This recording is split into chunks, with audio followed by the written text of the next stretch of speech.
Good evening everyone. আমি সকলোৱে জানো যে ইৰাকৰ লগত US আৰু ইজৰাইলৰ লগত কনফ্লিক্ট হৈ আছে।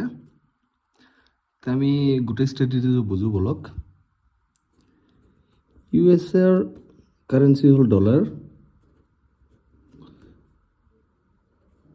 তো USA জানে যেতিয়ালৈকে ডলাৰ ষ্ট্ৰং হৈ আছে তেতিয়ালৈকে US ছুপাৰ পাৱাৰ হৈ থাকিব। তো এই ডলাৰক ষ্ট্ৰং কৰি ৰাখিবলৈ USA তাৰমানে জনাই মনাই যোনবিলাক অইল ৰিচ কাণ্ট্ৰি আছে বা গাল্ফ কাণ্ট্ৰি তাহাঁতৰ লগত মাজে সময়ে অকণমান কাজিয়া লগাই ফুৰে। তে আমি ইয়াৰ বেক হিষ্ট্ৰীবিলাক চাই লওঁ। বেক ইন 2003 এখন কাণ্ট্ৰি আছিল, নাম ইৰাক কাণ্ট্ৰি আছিল, মানে এতিয়াও আছে। তাৰে এজন সুপ্ৰিম লিডাৰ আছিল, নাম ছাদ্দাম হুছেইন।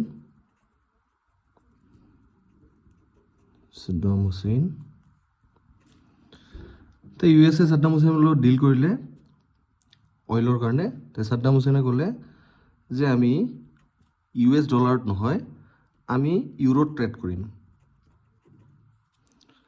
তো বাছ মেটাৰ এইখিনিতে শেষ হৈ গ'ল আৰু USA কেইদিনমান পিছত ছাদ্দাম হুছেইনক ইলিমিনেট কৰি দিলে। নেক্সট আমি যদি চাওঁ, বেক ইন 2010 এখন কাণ্ট্ৰি লিবিয়া। এইবিলাক চব মিডল ইষ্টাৰ্ণ কাণ্ট্ৰি। লিবিয়াৰ সুপ্ৰিম লিডাৰ আছিল গাদ্দাফি। গাদ্দাফিও চিমিলাৰলি USক ক'লে যে আমি ট্ৰেড ডিল কৰিম গোল্ড ডিনাৰত। গোল্ড এটা কাইণ্ড অফ কাৰেঞ্চি। তো কেইবছৰমান পিছত গাদ্দাফি ইজ ইলিমিনেটেড। নেক্সট যদি আমি চাওঁ 2011 এখন কাণ্ট্ৰি আছিল চিৰিয়া বা চাইৰা। চিৰিয়াৰ সুপ্ৰিম লিডাৰ আছিল বাগদাদি। তো চিৰিয়াটো USA এটা পাইপলাইন এষ্টাব্লিছ কৰিব খুজিছিল অইল এক্সপৰ্ট কৰাৰ কাৰণে, ডলাৰ ইণ্টাৰেষ্টৰ কাৰণে।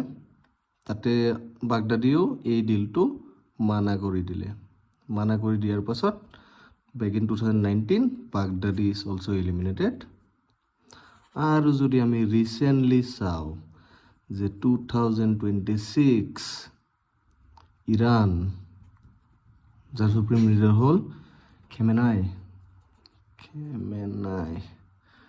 তো খেমেনাই ক'লে যে আমি নিউক্লিয়াৰ প্ৰজেক্ট কৰিম, নিউক্লিয়াৰ প্ৰজেক্ট এটা ষ্টাৰ্ট কৰিম। তো নিউক্লিয়াৰ প্ৰজেক্ট যদি ষ্টাৰ্ট কৰে তে অভিয়াছলি USৰ লগত অকণমান গোলমিল হ'ব, কাৰণ নিউক্লিয়াৰ পেক চাইন কৰা নাই, একো কৰা নাই। তো USA ভাবিলে যে আমাকে উল্টা কেৰা চকুৰে চাব। তো USA খেমেনিকো এলিমিনেট কৰি দিলে। আৰু চিমিলাৰ ট্ৰেণ্ড আমি 2026ত দেখা পাইছোঁ যে ইভেন সাউথ আমেৰিকান কাণ্ট্ৰি 2026ত ভেনিজুৱেলাৰ প্ৰেচিডেণ্ট নিকোলাছ মেডুৰোকো চিমিলাৰ ৱেত এৰেষ্ট কৰিছে। নিকোলাছ মডুৰোক এৰেষ্ট কৰাৰ মেইন কাৰণ কি? মডুৰোকে কৈছে আমি কোনো ধৰণৰ ডলাৰ বা ডিল নকৰোঁ, আমি ডলাৰত ডিল নকৰোঁ, আমি ডিল কৰিম কি যোনখন কাণ্ট্ৰিৰ যি কাৰেঞ্চি হয় তাৰ লগত ডিল কৰিম। ইণ্ডিয়ান কাৰেঞ্চি হ'লে আমি INRত ডিল কৰিম। যদি বেলেগ বেলেগ গাল্ফ কাণ্ট্ৰিয়ে ডিল কৰে তাহাঁতৰ যি কাৰেঞ্চি আছে, ইউৰোপিয়ান ডিল কৰিলে আমি ইউৰোত ডিল কৰিম। এতিয়া এই গোটেইখিনিৰ মাজত এটা চিমিলাৰ এটা পেটাৰ্ণ আছে। পেটাৰ্ণটো কি?